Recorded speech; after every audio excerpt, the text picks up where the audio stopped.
तो हम बात करेंगे यार गवर्नमेंट स्कीम्स एंड इनिशिएटिव्स के जो एमसीक्यूज बन सकते हैं यहाँ पे कौन कौन से टॉपिक्स न्यूज़ में रहे थे। फरवरी 2025 की बात करेंगे, फरवरी 2025 में कौन कौन सी चीज़ें न्यूज़ में रही थी उसके रिगार्डिंग यहाँ पे एमसीक्यूज सॉल्व करेंगे और इस एमसीक्यूज से यहाँ पे हम क्वेश्चन को मतलब कॉन्सेप्ट यहाँ पे फैक्ट्स यहाँ पे याद करने की बात करेंगे, कोशिश करेंगे।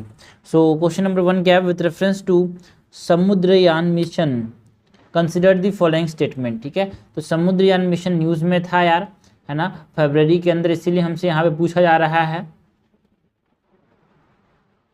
एंड ये जो समुद्रयान मिशन है इसके बारे में पहला स्टेटमेंट क्या है, it is India's first manned ocean mission to explore the deep ocean. बिल्कुल यार 2021 में इसको लॉन्च किया गया था, है ना। एंड ये फर्स्ट मैन्ड मिशन, इसमें इंसान होगा, डीप ओशन में जाएगा। एंड इसको मिनिस्ट्री ऑफ अर्थ साइंसेस ने यहाँ पे लॉन्च किया था, मतलब मिनिस्ट्री ऑफ अर्थ साइंसेस के अंदर यहाँ पे आता है ये। एंड डेवलप किसने किया था इसको, national institute of ocean technology ने। ठीक है,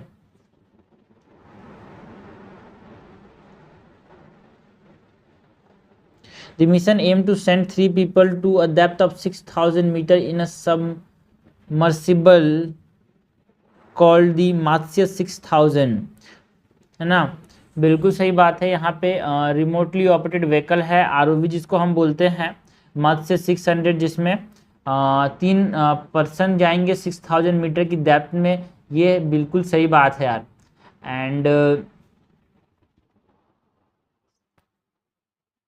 ठीक है, एंड ये जो सबमर्सिबल व्हीकल है यहाँ पे, फिर सबमर्सिबल या फिर ऑपरेशनल ड्यूरेंस की बात करें, है ना, तो ये 12 घंटा से लेके 96 आवर तक यहाँ पे ये काम कर सकता है।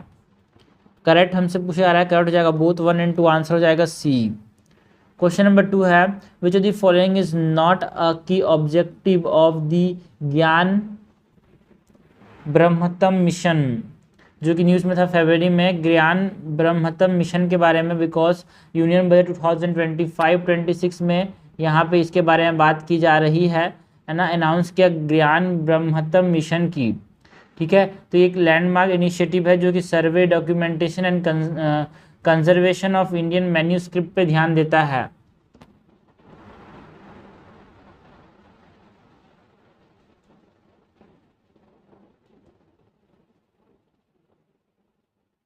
Okay, so it talks about Indian manuscript heritage, yes, preservation and digitization of Indian manuscript। देखो डिजिटाइजेशन की बात की जाती है क्या यहाँ पे, promotion of modern printing techniques for ancient manuscripts,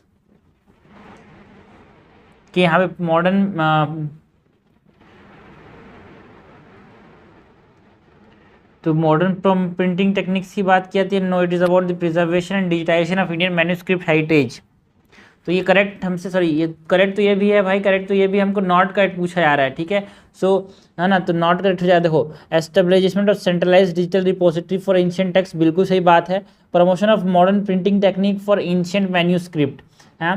देखो भाई जो नेशनल मैन्यूस्क्रिप्ट यहाँ पे इसके बारे में बात की जा रही है, तो यहाँ पे इसके बारे में मॉडर्न प्रिंटिंग टेक्निक्स को यहाँ पे इस्तेमाल करो, इसके बारे में बोला जा रहा है क्या। देखो ये गलत है। Strengthening research and scholar access to the historical manuscript, ये सही है, but promotion of modern printing techniques for ancient manuscript, इसके बारे में यहाँ पे बात नहीं की गई है यार। ठीक है, so this is incorrect. Question number 3 है,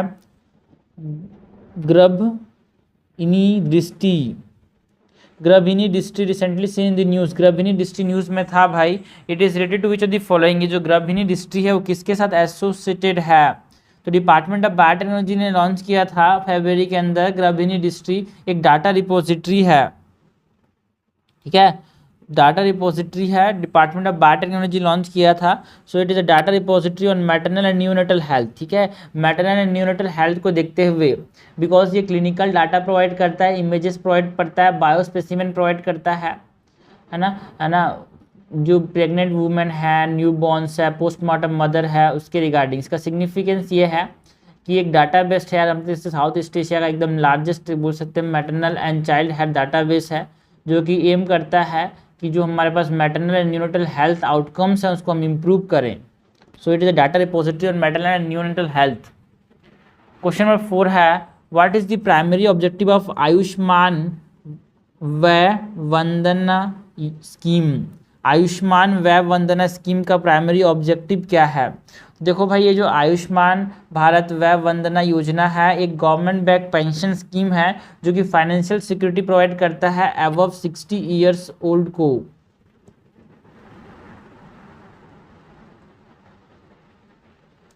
So it provide health insurance to senior citizen offering financial security through a guaranteed pension। बिल्कुल guaranteed pension की बात होती है, यहाँ पे पेंशन की बात होती है, ठीक है। तो इसको LIC इम्प्लीमेंट करेगा, life insurance corporation of India, and pension for 10 years यहाँ पे पेंशन दिया जाएगा, मंथली, क्वार्टरली, हाफ ईयरली या फिर annually. And maximum investment limit यहाँ पे कितना है? 15 लाख पर पर्सन और पर इंडिविजुअल। अगर पेंशनरी का डेथ हो जाता है तो जो परचेस प्राइस है वो रिफंड हो जाता है टू द नॉमिनी, है ना। और 10 साल के बाद जो purchase price plus final pension instalment जो होता है वो पॉलिसी होल्डर को मिल जाता है इसमें। क्वेश्चन नंबर 5 है with reference to national agricultural market e NAM. हमको ई नाम की बात करनी है। Consider the following statement, it's network और it networks the existing agriculture produce market committee in India. जो ई नाम है हमारे पास ये न्यूज़ में था, यहाँ पे रिसेंटली फरवरी के अंदर ही बात करें तो यूनियन एग्रीकल्चर मिनिस्ट्री है उसने अनाउंस किया कि हम ई नाम को अपडेट करेंगे। जो ई नाम प्लेटफॉर्म है उसको अपडेट करेंगे और ई नाम 2.0 यहाँ पे हम लॉन्च करेंगे, है ना, उसको अपडेट करके, जो कि क्या करेगा, जो हमारे पास लॉजिस्टिक चैलेंजेस आ रहे हैं इंटर स्टेट या फिर इंटर मंडी स्टेट में, उसको यहाँ पे एड्रेस करने की बात करेगा। सो ई नाम है क्या? It is an existing national और it is the existing agriculture produce market committee. बिल्कुल, एक मार्केट ई नाम एक ऐसा प्लेटफॉर्म है जहाँ पे pan India electronic trading platform है जहाँ पे जो एग्रीकल्चर प्रोड्यूस होते हैं उसको दूसरे से मार्केट किया जा सकता है। एक तरह से यूनिफाइड नेशनल मार्केट बोल सकते हैं एग्रीकल्चर कम्युनिटीज़ के। कहीं पे सब्जी उगा रहा है कोई, कहीं पे बेच सकता है देश भर में। It is implemented by small farmer agribusiness consortium under the aegis of the ministry of commerce industries. भाई बिल्कुल ये सही बात है कि small farmer agribusiness consortium इसको इम्प्लीमेंट करता है, बट ये जो agriculture small farmer agribusiness consortium है ना वो ministry of agriculture and farmer welfare के अंदर आता है and not under ministry of commerce and industries यार। तो करेक्ट हमसे पूछा जा रहा है, करेक्ट हो जाएगा A1 ओनली। क्वेश्चन नंबर 6 है with reference to prime minister Dhandhanya Krishi Yojana. हमको बात किसकी करनी है? प्राइम मिनिस्टर धनयान कृषि योजना के बारे में। Consider the following statement. Prime minister Dhandhanya Krishi Yojana के बारे में हमसे क्या पूछा जा रहा है? करेक्ट पूछा जा रहा है। तो फाइनेंस मिनिस्टर ने यहाँ पे जब यूनियन बजट प्रेजेंट कर रहे थे तो वहाँ पे लॉन्च किया धनयान कृषि योजना, इसीलिए न्यूज़ में था, जहाँ पे इसने जो था 100 डिस्ट्रिक्ट्स को, है ना, लो प्रोडक्टिविटी जहाँ पे है, लो मॉडरेट क्रॉप इंटेंसिटी या फिर बिलो एवरेज क्रेडिट पैरामीटर्स हैं, तो उनमें यहाँ पे डिस्ट्रिक्ट को आइडेंटिफाई करके क्रॉपिंग इंटेंसिटी को यहाँ पे देखते हुए यहाँ पे एग्रीकल्चर प्रोडक्टिविटी को बढ़ाने की बात की जाती है। क्रॉप डाइवर्सिफिकेशन करेंगे वहाँ पे, है ना, post harvest storage panchayat and block level बनाएंगे वहाँ पे, है ना, इरिगेशन फैसिलिटीज़ को बढ़ावा देंगे, है ना, long term and short term credits देंगे किसानों को। तो इस प्रकार से यहाँ पे बात की जा रही है धनयान कृषि योजना में बात की जा रही है। And it is announced by the finance minister while presenting the union budget 25-26। बिल्कुल सही बात है यार। It will cover 100 districts based on 3 parameters, that is low productivity, moderate crop intensity and below average credit parameters। बिल्कुल सही बात है। And एक तरह से वहाँ पे सीड क्वालिटी सीड प्रोवाइड करने की बात की जाएगी, फर्टिलाइजर प्रोवाइड करना है ना, एंड केमिकल्स प्रोवाइड करने हैं। इस तरह से इसको इम्प्लीमेंट कौन करेगा भाई? सेंट्रल गवर्नमेंट तो लॉन्च किया, पर स्टेट गवर्नमेंट के साथ इसको इम्प्लीमेंट किया जाएगा। सो it is not a central scheme, it is a sponsored scheme. Centre plus state दोनों मिलके यहाँ पे इसको लागू करेंगे। करेक्ट हमसे पूछा रहा है, करेक्ट हो जाएगा C, both 1 and 2 is correct. हमसे पूछा जा रहा है 7th क्वेश्चन में, the Saksham campaign recently in the news is related to which of the following. जो सक्षम कैंपेन है वो किसके साथ एसोसिएटेड है यार? देखो, जो oil and gas public sector undertaking है जिसको हम क्या बोलते हैं, Indian oil corporation and Bharat petroleum corporation limited जो है, उसने 14 डेज अवेयरनेस कैंपेन लॉन्च किया था, है ना, एक 14 डे अवेयरनेस कैंपेन है। एक तरह से जो fuel conservation and judicious use of petroleum products के ऊपर है ना, ये एक तरह से अवेयरनेस कैंपेन है जो कि इन्वायरमेंट को एक तरह से सेफ इन्वायरमेंट फ्यूचर जनरेशंस के लिए या फिर सस्टेनेबल एनर्जी रिसोर्सेज को के ऊपर ध्यान देने वाला है ना, जहाँ पे हमारे पास quizzes, slogan writing competition, engage करेगा एजुकेशन टू द पब्लिक है ना। तो ये सब चीज़ों के बारे में यहाँ पे बताया जा रहा है, ये सक्षम कैंपेन है। So it is about the fuel conservation and energy efficiency. Question number 8 क्या है, what is the primary objective of the Namaste scheme. Namaste scheme फरवरी में न्यूज़ में था, इसका प्राइमरी ऑब्जेक्टिव क्या है? It is the eradicating of manual scavenging and promoting mechanised sanitation. ठीक है, so it is about what, it is about the formalising and upskilling of sanitation worker. मतलब एक तरीके से इसका मेन एम क्या है, एराडिकेट जो मैनुअल स्केवेजिंग है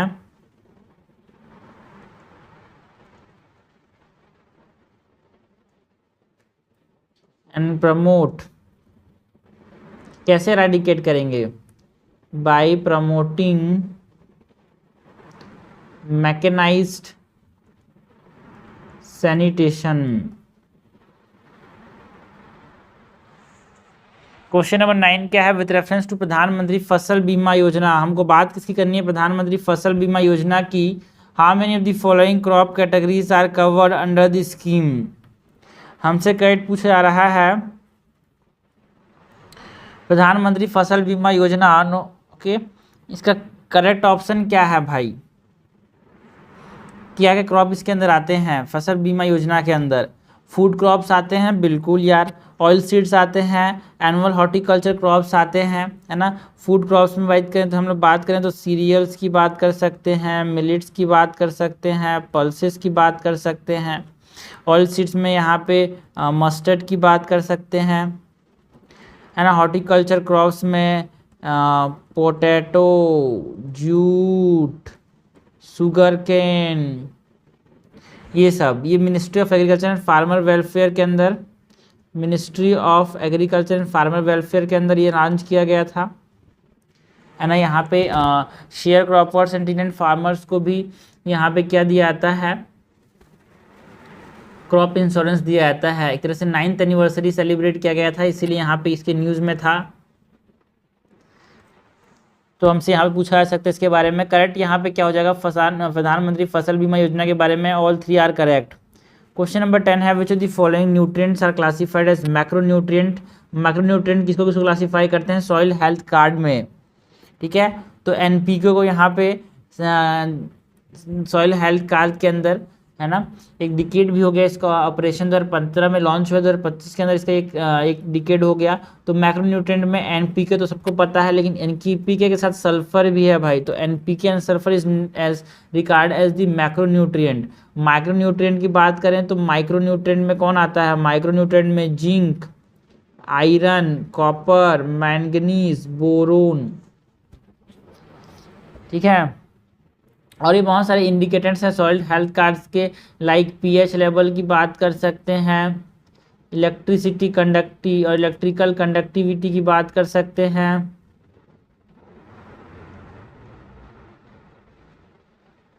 ऑर्गेनिक कार्बन की बात कर सकते हैं। क्वेश्चन नंबर 11 है, consider the following statement regarding digital India land record modernisation programme.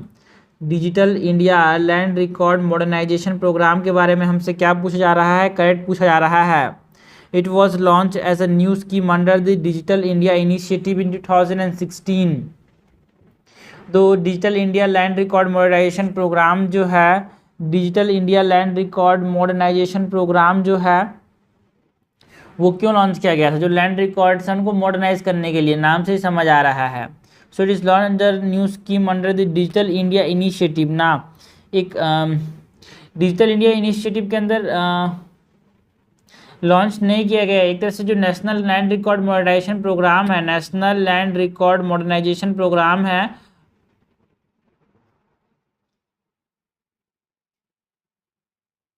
उसी के अंदर है, उसी को अपग्रेड करके यहाँ पे इसको बनाया गया है। It is a central sector scheme with 100% funding from the centre. बिल्कुल यार, ये इंपॉर्टेंट चीज़ है कि जो digital India land record modernisation programme है, पूरा पैसा कौन देती है? सेंट्रल गवर्नमेंट देती है। One of its key initiative is the unique land parcel identification number, UL pin जो है ना, जिसको हम भाऊ आधार बोलते हैं, भू आधार, जिसको इंसान का जैसे आधार होता है, भू जमीन का एक आधार कार्ड होता है, एक नंबर होता है, जैसे 14 डिजिट आइडेंटिफिकेशन नंबर है जिसको आइडेंटिफाई करता है, एक तरह से इसका ही इनिशिएटिव है, क्रूशियल पार्ट है DILRMP का, that is digital India land record modernisation programme का। करेक्ट हमसे पूछा जा रहा है, करेक्ट हो जाएगा B2 and 3 only. Question number 12 है, with reference to Ayushman Bharat Pradhan Mantri Jan धन और जन आरोग्य योजना, प्रधानमंत्री जन आरोग्य योजना की बात करनी है हमसे, करेक्ट पूछा जा रहा है। And Ayushman Bharat Pradhan Mantri Jan Arogya Yojana provide health cover of 5 lakh per family per year for a secondary and tertiary care hospitalisation. क्या ये स्टेटमेंट सही है भाई? बिल्कुल, जो प्रधानमंत्री जन आरोग्य योजना है वो 5 lakh per family per year, एक फैमिली में पूरा 5 लाख का हेल्थ कवरेज देता है ना, हेल्थ इंश्योरेंस देता है secondary and tertiary care hospitalisation में, है ना, ऑल एज्ड 60, देखो ये जो है 70 to above irrespective of the socio economic status. ठीक है, the scheme will apply to all age 70 and above irrespective of the socio economic status. बिल्कुल, 70 साल से ऊपर वाले को यहाँ पे फर्क नहीं पड़ता कि कौन सा स्टेटस है, सबको अप्लाई होगा। अगर कवरेज की बात करें तो प्रधानमंत्री जन आरोग्य योजना जो है ना, एक यूनिवर्सल हेल्थ कवरेज को देते हुए यहाँ पे लॉन्च किया गया था 2018 के अंदर। एलिजिबिलिटी तो बात की बात करते हैं, अब यहाँ पे कवरेज क्या है, 3 day of pre hospitalisation and 15 day of post hospitalisation expense diagnostic and medicine, उसको ये देता है। Okay, and there is no restriction on the family size, age and gender यार। एलिजिबिलिटी की बात करें तो जो हाउस होल्ड है, it is based on the deprivation and occupational criteria, जो कि सोशियो इकोनॉमिक कास्ट सेंसस में हुआ था, है ना। एंड यहाँ पे 60:40 फंडेड किया था, मतलब 60 सेंटर फंड करेगा आयुष्मान भारत जन आरोग्य योजना के अंदर, 40 जो है स्टेट फंड करेगा ना। कुछ नॉर्थ ईस्टर्न स्टेट्स में and Himalayan states like Uttarakhand and Himachal Pradesh में तो 90 सेंटर देता है और 10 जो है वो स्टेट देता है। तो यहाँ पे दोनों करेक्ट है यार। क्वेश्चन नंबर 13 है, which of the following best describe Bharat tech triumph programme. जो भारत टेक का ट्रियम्फ प्रोग्राम है जो कि न्यूज़ में था रिसेंटली, है ना, तो इंडिया के जो digital and online gaming industry को देखते हुए भारत टेक ट्रियम्फ प्रोग्राम यहाँ पे लॉन्च किया था। किसने लॉन्च किया था भाई? Interactive entertainment and innovation council ने, ministry of information and broadcasting के अंदर इसको लॉन्च किया था। ठीक है, तो ये इसका इनिशिएटिव क्या है? To showcase India's gaming talent globally, जो इंडिया का जो गेमिंग टैलेंट है दुनिया भर में दिखाने के लिए Bharat tech triumph programme launch किया गया था, है ना। इसका सिग्निफिकेंस क्या है यार? जो एक तरह से जो इनोवेटर है ग्लोबल प्लेटफॉर्म में, उसको यहाँ पे हाईलाइट करेगा एक्सपर्टीज को, इंडिया कितने लोग एक्सपर्ट है यहाँ पे गेमिंग, इंटरनेशनल गेमिंग इंडस्ट्री को देखते हुए इंडिया का अपने आप को एक्सपांड किया यार। Technological advancement and innovation gaming sector की तरफ से बढ़ावा देता है ये। तो ये हमने क्वेश्चंस की बात किया regarding government schemes and initiative जो कि हमको न्यूज़ में देखने को मिले थे फरवरी 2024 में। 25 में बेस्ट तरीका है चीज़ों को समझने का, याद करने का, MCQs बनाओ यार टॉपिक वाइज, है ना। हमने मंथली बना रहे हैं, इंपॉर्टेंट जो न्यूज़ रहे हैं उसको देखते हुए, छोटी छोटी चीज़ें जो वो हमेशा दिमाग में रहती है इससे।